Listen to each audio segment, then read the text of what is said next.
നാവിനാകേണമേ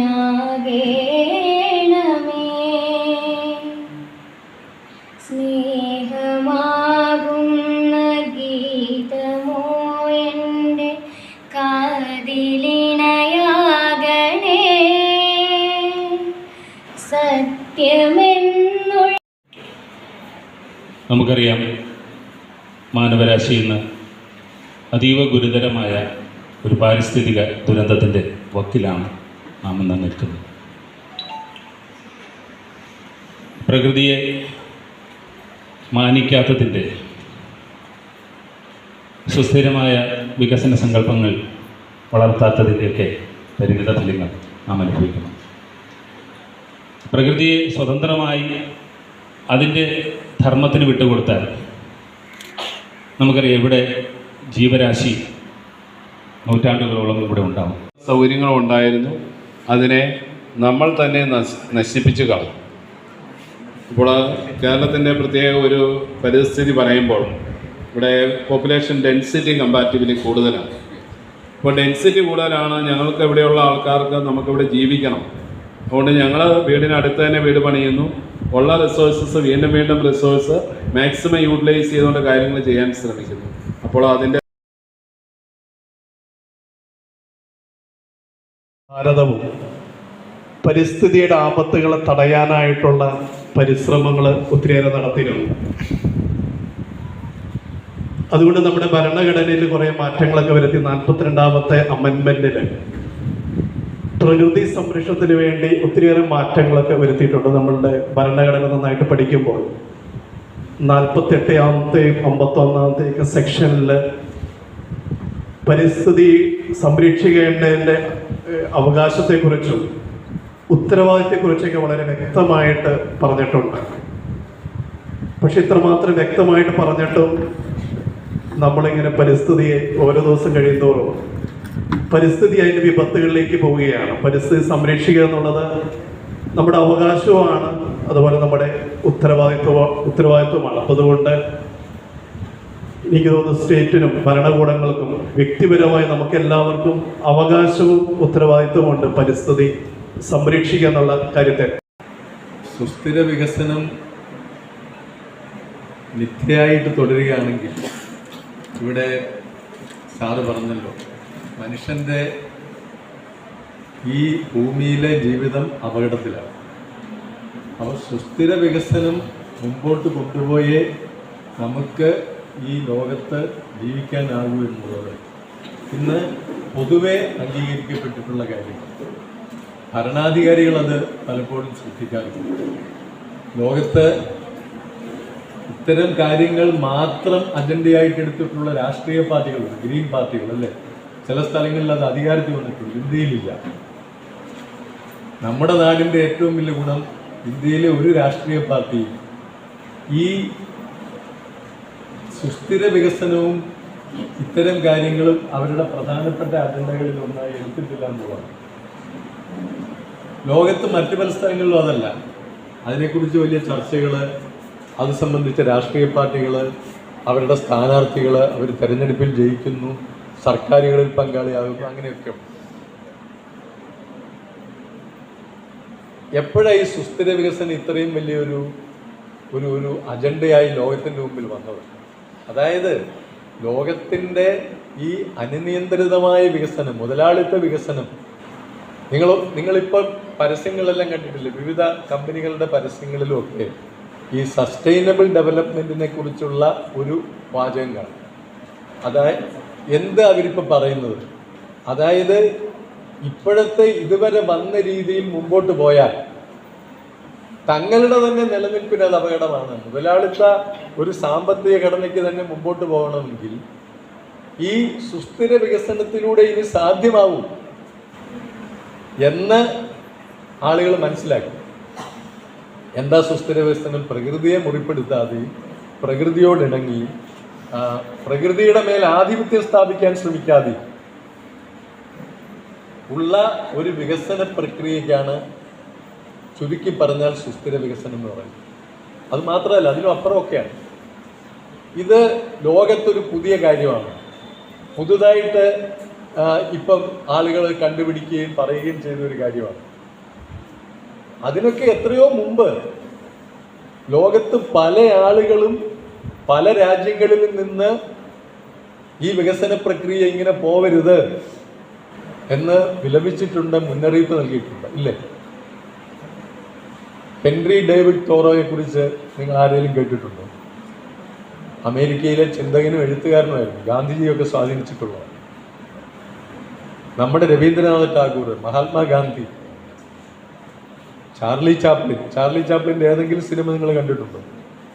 ഉണ്ടോ? ഇല്ലെങ്കിൽ modern times എന്നുള്ള സിനിമ കാണണം. അത് ഈ വികസന പ്രക്രിയയെക്കുറിച്ചുള്ള സിനിമ. ഈ തോറോ എന്താ ചെയ്തത്? അമേരിക്കയിലെ വാൾഡൻ എന്ന് പറയുന്ന ഒരു സ്ഥലത്ത് ഒരു തടാകത്തിന്റെ കരയിൽ ഒരു ചെറിയ വീട് വെച്ച് അവിടെ താമസിച്ചത്, മരങ്ങളുടെ നടുവിൽ.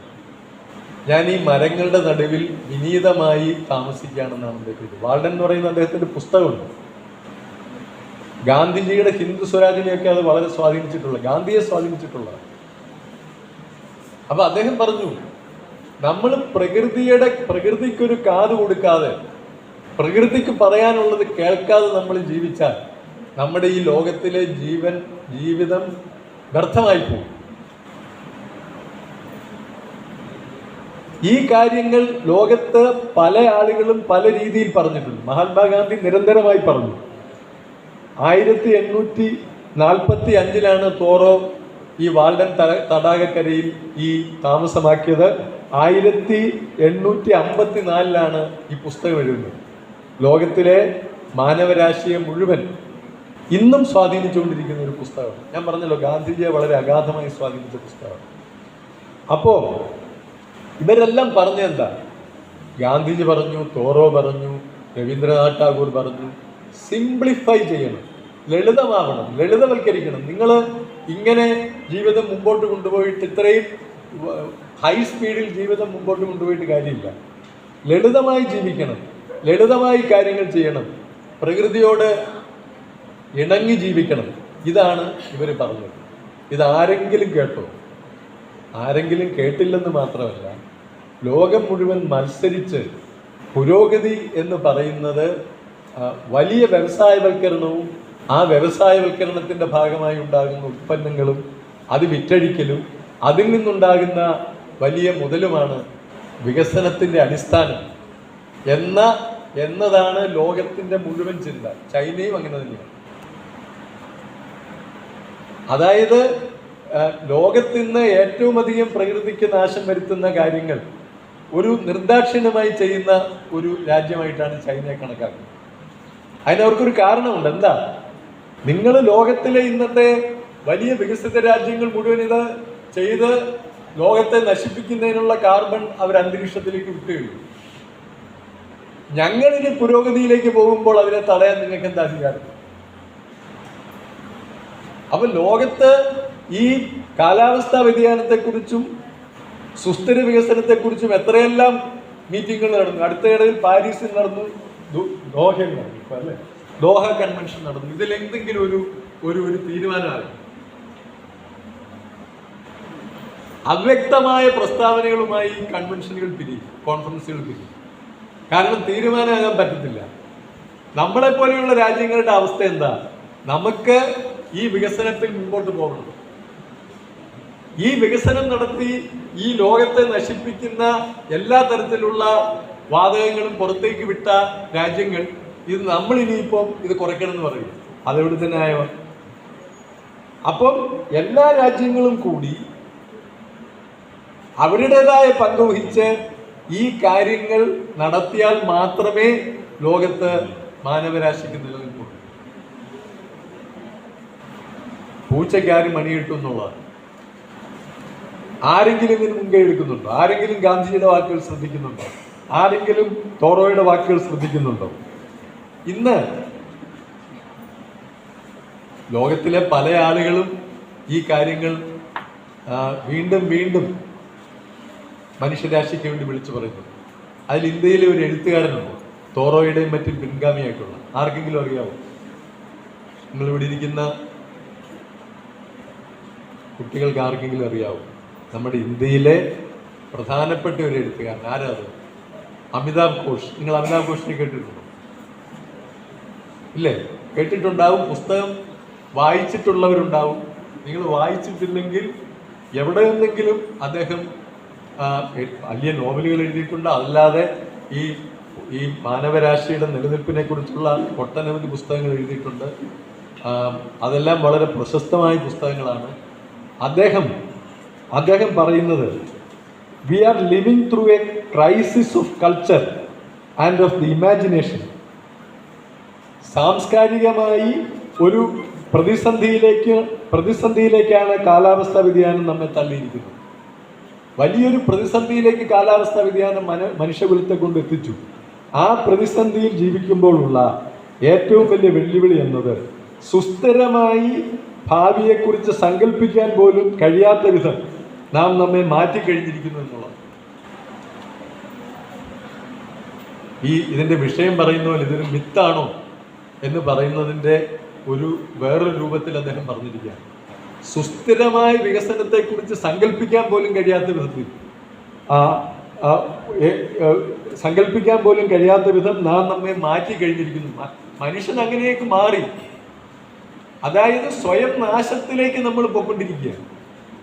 ഇതിന് അദ്ദേഹം ഒരു പേര് പറയുന്നുണ്ട്. ലോകത്തിപ്പം എല്ലാവരും സുലഭമായി ഉപയോഗിക്കുന്ന ഒരു വാക്കാണ് ആന്ത്രോപ്രോസി. ആന്ത്രോപ്രോസി എന്ന് പറഞ്ഞാൽ അതിൻ്റെ അർത്ഥം മാനവകുലം, മനുഷ്യകുലം ഭൂമിയുടെ അടിസ്ഥാന ഭൗതിക പ്രവർത്തനങ്ങളെ തകിടം മറിക്കുന്ന ഏജന്റായി മാറി എന്നുള്ളത്. ആന്ത്രോപ്രോസി എന്ന് പറഞ്ഞാൽ ഈ സുസ്ഥിര വികസനവുമായി സംബന്ധിച്ച എല്ലായിടത്തും ഉപയോഗിക്കുന്ന ഒരു വാക്കാണ്. ഭൂമിയുടെ അടിസ്ഥാന ഭൗതിക പ്രവർത്തനങ്ങളെ മാറ്റുന്ന ഒരു ഏജന്റായി മനുഷ്യൻ മാറിക്കഴിഞ്ഞു. അതാണ് നമ്മുടെ ചുറ്റും കാണുന്നത്. ഹിമാലയത്തിൽ നടക്കുന്ന ഈ ഭൂമി കുലുക്കം, വെള്ളപ്പൊക്കം, മലയിടിച്ചിൽ, ഇതിലെല്ലാം കാണുന്നത് എന്താ? മനുഷ്യന്റെ അനിയന്ത്രിതമായ ഇടപെടൽ. ഈ ഹിമാലയ സാനുക്കൾ, ഉത്തരാഖണ്ഡ് തുടങ്ങിയ സ്ഥലങ്ങളിൽ വലിയ ഭൂകമ്പങ്ങളും വലിയ മണ്ണിടിച്ചിലുകളും നിരന്തരമായി ഉണ്ടായിക്കൊണ്ടിരിക്കുക. എന്താ കാര്യം? അതായത് എല്ലാ മുന്നറിയിപ്പുകളെ അവഗണിച്ച് വലിയ കൂറ്റൻ ജലസേചന പദ്ധതികൾ അവിടെ ഉണ്ടാക്കുക, വലിയ കോൺക്രീറ്റ് കെട്ടിടങ്ങൾ ഉണ്ടാക്കുക, ഭൂമിക്ക് താങ്ങാൻ പറ്റുന്നതിലും അധികം. ഹിമാലയത്തിന്റെ ഒരു പ്രത്യേകത നിങ്ങൾ പഠിച്ചിട്ടില്ലേ? എന്താ ഹിമാലയത്തിന്റെ പ്രത്യേകത? നിങ്ങൾ പഠിച്ചിട്ടുണ്ടാവും ഇല്ലേ? ഹിമാലയ വലിയ പ്രൗഢഗംഭീരമായ മലനിരകളാണെങ്കിലും ലോകത്തിലെ ഏറ്റവും പ്രായം കുറഞ്ഞ മലകളാണ്. അതായത് നമ്മുടെ സഹ്യപർവ്വതത്തിന്റെ ബലം പോലും ഹിമാലയത്തിനില്ല. വളരെ വൾനറബിൾ ആയിട്ടുള്ള ഒരു പർവ്വത നിരയാണ്. അപ്പം ഇതിനെക്കുറിച്ച് എത്രയേറെ മുന്നറിയിപ്പുകൾ ആരെല്ലാം നൽകി. മഹാത്മാഗാന്ധിയുടെ വത്സല ശിഷ്യയായിരുന്ന ബീനാബെൻ, അവര് ഹിമാലയത്തിൽ പോയി താമസിച്ചിട്ട് അന്നത്തെ പ്രധാനമന്ത്രിയായിരുന്ന പണ്ഡിറ്റ് ജവഹർലാൽ നെഹ്റുവിന് എഴുതി. ഇത്തരം ഒരു വികസനവുമായാണ് എത്ര വർഷങ്ങൾക്ക് മുമ്പ് എഴുതിയതാണ്. ഈ മലനിരകളിൽ നിങ്ങൾ ഇങ്ങനെ ഒരു വികസനവുമായിട്ട് മുമ്പോട്ട് പോയാൽ അത് ഹിമാലയത്തിന്റെ അന്ത്യത്തിനായിരിക്കും വഴിവെക്കുക എന്നവര് ആര് കേട്ടു? അന്നത്തെക്കാളെല്ലാം എത്രയോ 10 മടങ്ങാണ് കെട്ടിടങ്ങളും ഡാമുകൾ നിർബാധം ഉണ്ടാക്കുക. ഡാമുകൾ ഉണ്ടാക്കരുതെന്ന് എത്ര പേർ പറഞ്ഞു? അതെല്ലാം മനരോധനമായി പോയി. അതിന്റെ ഫലമായി എന്താ? ഹിമാലയത്തിൽ ഭൂമികുലുക്കം സർവ്വസാധാരണമായി, മണ്ണിടിച്ചിലുകൾ സർവ്വസാധാരണമായി. എന്നിട്ടും ഇതിനെക്കുറിച്ചൊന്നും മനസ്സിലാക്കാതെ നമ്മുടെ ഗവൺമെന്റുകൾ അതുമായിട്ടെല്ലാം ഈ വികസന പ്രവർത്തനങ്ങളുമായി മുമ്പോട്ട് പോകുകയാണ്. ഇടുക്കിയിലെ കാര്യം പറഞ്ഞു. ഗാഡ്ഗിൽ കമ്മിറ്റി റിപ്പോർട്ട് ഈ പ്രകൃതിയും മനുഷ്യനുമായി ഇണങ്ങി എങ്ങനെ ഈ ഇടുക്കി പോലൊരു സ്ഥലത്ത് നമ്മൾ മുമ്പോട്ട് പോകണം എന്നതിനെക്കുറിച്ചായിരുന്നു. അത് ഏറ്റവും അധികം തെറ്റിദ്ധരിക്കപ്പെട്ടു. അതിനെക്കുറിച്ച് പഠിക്കാനോ മനസ്സിലാക്കാനോ പോലും ആളുകൾ തയ്യാറായില്ല. അതായത് അവിടെ ജീവിക്കുന്ന കൃഷിക്കാരും ഈ പ്രകൃതിയും തമ്മിലുള്ള സംഘർഷാവസ്ഥ ലഘൂകരിക്കുന്നതിന് പകരം ഈ റിപ്പോർട്ടെ തള്ളിക്കളയുക, എന്ന നിലയിലേക്കാണ് നമ്മുടെ ഗവൺമെന്റുകൾ എത്തിയത്, അതുമായി ബന്ധപ്പെട്ട ജനങ്ങളും എത്തിയത്, ഇല്ലേ? വേമ്പനാട്ടുകായൽ നമുക്ക് അതിലിടുന്ന വേമ്പനാട്ടുകായലാണല്ലോ. ഈ വേമ്പനാട്ടുകായലിന് 38,000 ഹെക്ടറായിരുന്നു വേമ്പനാട്ടുകായലിന്റെ വിസ്തീർണം. അത് വെല്ലിംഗ്ടൺ ഐലൻഡ് വന്നു. അപ്പം കൊച്ചി പോർട്ട് വരരുതെന്ന് നമുക്ക് പറയാൻ പറ്റുമോ? പറ്റില്ല. കായൽ നികത്തിയെടുത്തു. ആ കായൽ നികത്തിയത് തന്നെ ആ പ്രകൃതിക്ക് കേടുവരാത്ത രീതിയിൽ നികത്തിയെടുത്തു എന്നാണ്, അല്ലേ? അങ്ങനെയാണ്. കേട് വന്നാലും ഇല്ലെങ്കിലും പ്രകൃതിക്ക് പോറലേൽപ്പിക്കാതെയാണ് കായൽ നികത്തി എടുത്തതെന്നാണ് നമ്മൾ പറയുന്നത്. അങ്ങനെ കുറേ സ്ഥലം പോയി. വലിയ കയ്യേറ്റങ്ങൾ നിർബാധം നടന്നു. അതൊന്നും ആരും ശ്രദ്ധിക്കുന്നില്ല. ഇപ്പൊ എത്ര ഏക്കറുണ്ട്, എത്ര ഹെക്ടർ ഉണ്ട്? 20,600 ഹെക്ടർ. 38,000 നിന്ന് 20,600 ഹെക്ടറായി. ഈ കായൽ സംരക്ഷിക്കേണ്ടത്, ഈ കായല് ഈ നാട്ടിലെ എല്ലാ മാലിന്യങ്ങളുടെയും കേന്ദ്രമായി മാറുകയല്ലേ, നമ്മുടെ കൺമുമ്പിൽ നടക്കുന്ന കാര്യമാണ്. ഇനി നമ്മൾ കെട്ടിയ തണ്ണീർമുക്കം ബണ്ടുണ്ടല്ലോ, ഈ തണ്ണീർമുക്കം ബണ്ട് വരുത്തിയ വിനാശം എന്താ? കുട്ടനാട്ടിൽ 2 തവണ കൃഷി ചെയ്യണം എന്നുള്ള കൃഷിക്കാരുടെ ആവശ്യം. ആ 2 തവണ കൃഷി ചെയ്യാൻ വേണ്ടി തണ്ണീർമുക്കം ബണ്ടുണ്ടാക്കിയപ്പോൾ എന്ത് പറ്റി? കുട്ടനാട്ടിലേക്ക് സുലഭമായി കയറിയിരുന്ന ഒരു വെള്ളം അവിടെ കയറാറായി. കുട്ടനാടിന്റെ എല്ലാ മാലിന്യങ്ങളും അകറ്റിയിരുന്ന ഒന്നാണ് ഈ ഒരു വെള്ളം കയറി ഇറങ്ങുന്നത്. അതില്ലാതായതോടെ കുട്ടനാടില്ലാതായി. ഇവിടെ സാറ് പറഞ്ഞ പോലെ മറ്റേ മരവും പക്ഷിയും ഇല്ലാതായ കാര്യം പറഞ്ഞു എന്ന് പറഞ്ഞ പോലെയാണ് കുട്ടനാടിന്റെ ശാപം എന്ന് പറയുന്നത് തണ്ണീർമുക്കം ബണ്ടായി മാറി. ആരെങ്കിലും അത് അംഗീകരിക്കുമോ? ഇത് പുറത്തിറങ്ങി പറഞ്ഞ് എനിക്ക് അടി കിട്ടും. കുട്ടനാട്ടിൽ പോയി ഇത് പറയാൻ പറ്റുമോ? അപ്പം ഈ പ്രദേശം എന്തിനെല്ലാം പേര് കേട്ടതാണ്. നിങ്ങളുടെ നാട്ടിലാണ് ഈ വെച്ചൂർ പശു, ലോകത്തിലെ ഏറ്റവും പൊക്കം കുറഞ്ഞ ചെറിയ പശു, നല്ല കരിമീൻ, ലോകത്തിലെ തന്നെ ഏറ്റവും നല്ല സ്വാദുള്ള കൊഞ്ച്, ഇതെല്ലാം ഈ കായലിൽ നിന്നും ഈ കുട്ടനാട്ടിൽ നിന്നുമാണ് കിട്ടിയിരുന്നത്. അതെല്ലാം പതിയെ പതിയെ ഇല്ലാതാവുകയാണ്. അപ്പൊ നമ്മുടെ കൺമുമ്പിൽ നിങ്ങൾക്ക് ഏറ്റവും അറിവുള്ള ഒരു സ്ഥലത്തിന്റെ കാര്യം ഞാൻ പറഞ്ഞത്, വേമ്പനാട് കായൽ സംരക്ഷിക്കുന്നതിന് ആരെന്ത് ചെയ്യുന്നു? പമ്പാ നദി സംരക്ഷിക്കുന്നതിന് ആരെന്ത് ചെയ്യുന്നു? പമ്പാ നദി സംരക്ഷിക്കുന്നതിന് വേണ്ടി വലിയ സംവിധാനങ്ങളും വലിയ സമിതികളും ജനകീയ മുന്നേറ്റങ്ങളും ഒക്കെ ഉണ്ടായി. കുറച്ചൊക്കെ കാര്യങ്ങൾ നടന്നു. പക്ഷേ ഈ നദികൾ സംരക്ഷിക്കുന്നതിന് വേണ്ടിയിട്ടുള്ള എന്തെങ്കിലും കാര്യങ്ങൾ നമ്മൾ ചെയ്യുന്നുണ്ട്. ഭാരതപ്പുഴ എപ്പോഴെങ്കിലും വർഷകാലത്ത് കരകവിഞ്ഞൊഴുകുന്നത് ട്രെയിനിൽ നമ്മൾ കാണും. അല്ലാത്തപ്പോഴോ ഇപ്പൊ ആരും എഴുതിയ പോലെ ഭാരതപ്പൂഴി എന്നാക്കണം ഭാരതപ്പുഴയുടെ പേര്. വെള്ളമില്ല, നടന്നൊരുങ്ങിയിരുന്ന ഒരു പുഴ എങ്ങനെ ഇല്ലാതായി? അതിനെ വീണ്ടും പൂർവ്വസ്ഥിതിയിലേക്ക് കൊണ്ടുവരാൻ കഴിയുമോ? കൊണ്ടുവരുന്നതിനെ കുറിച്ച് ആരെങ്കിലും ആലോചിക്കുന്നുണ്ടോ? നിങ്ങൾ ഓർക്കണം, കേരളം പോലെ ഇത്രയും പ്രകൃതി കനിഞ്ഞനുഗ്രഹിച്ച ഒരു സ്ഥലം ലോകത്തെവിടെയെങ്കിലും ഉണ്ടോ? ലോകത്തൊരിടത്തുമില്ല. നമുക്ക് ഒരു വർഷം ഒരേപോലെ ഉള്ള വസ്ത്രങ്ങൾ ധരിച്ചാൽ മതി, അല്ലേ? അതായത് ഇപ്പൊ ചൂട് കൂടി, കാലാവസ്ഥാ വ്യതിയാനത്തിന്റെയും നമ്മുടെ പ്രവർത്തനങ്ങളുടെയും ഫലമായി കൊടും ചൂടായി, വലിയ മഴയായി ഒക്കെയായി. എന്നാലും നമ്മൾ ഒരു വർഷം മുഴുവൻ ഒരേ രീതിയിലുള്ള വസ്ത്രം ധരിക്കുന്ന ആളുകൾ, അല്ലേ? നമുക്ക് ഇടയ്ക്ക് കമ്പിളി ധരിക്കേണ്ട കാര്യമില്ല. അങ്ങനെ കൊടും ചൂടിന് നമ്മൾ ചെറുത്ത് നിൽക്കേണ്ട കാര്യമില്ലെന്ന് പറഞ്ഞിരുന്നെങ്കിൽ ഇപ്പൊ കൊടും ചൂടായി, അത് വേറെ കാര്യം. ഇത്രയും പച്ചപ്പുള്ള ഒരു സ്ഥലം, ഇത്രയും നദികളുള്ള സ്ഥലം, ഇത്രയും തോടുകളുള്ള ഒരു സ്ഥലം, ഇങ്ങനെ ഒരു സ്ഥലം ലോകത്തൊരിടത്തുമില്ല. നിങ്ങൾ മനസ്സിലാക്കണം. നമ്മൾ ഇതിനോട് എന്താ ചെയ്യുന്നത്? നമ്മൾ നമ്മുടെ ടോയ്ലറ്റിന്റെ ഏതെങ്കിലും ആറിന്റെ കരയ്ക്കാണെങ്കിൽ ടോയ്ലറ്റിന്റെ വാൽവ് ആറ്റിലേക്ക് അല്ല തോട്ടിലേക്ക്, ലോകത്തുള്ള എല്ലാ മാലിന്യങ്ങളും തോട്ടിലേക്കും ആറ്റിലേക്കും വലിച്ചെറിയും. ഇതിന് നിങ്ങളുടെ എല്ലാ സ്ഥലങ്ങളിലും ഇതുണ്ട്, തോടുകൾ. എനിക്ക് കുമരകത്തെ കാര്യം നേരിട്ടറിയാം. കുമരകത്ത് യാതൊരു സങ്കോചവുമില്ലാതെ തോട്ടിന് എല്ലാ വീടിൻ്റെയും മുമ്പിൽ കൂടെ ഒരു തോടുണ്ട്. തോട്ടിലിറങ്ങി കുളിക്കുകയും നനയ്ക്കുകയും ഒക്കെ ചെയ്തിരുന്ന ഇന്ന് അവിടെ എവിടെയെങ്കിലും ഇറങ്ങി കുളിക്കാൻ പറ്റും.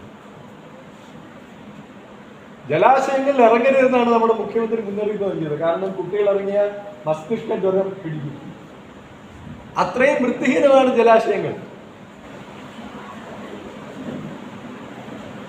ഇങ്ങനെ ആയിരുന്നു നമ്മുടെ നാട്ടിലെ ജലാശയം? ഇങ്ങനെയാണോ നമ്മൾ സൂക്ഷിക്കേണ്ടത്? ഇങ്ങനെ ആയതിന്റെ കാരണം എന്താ?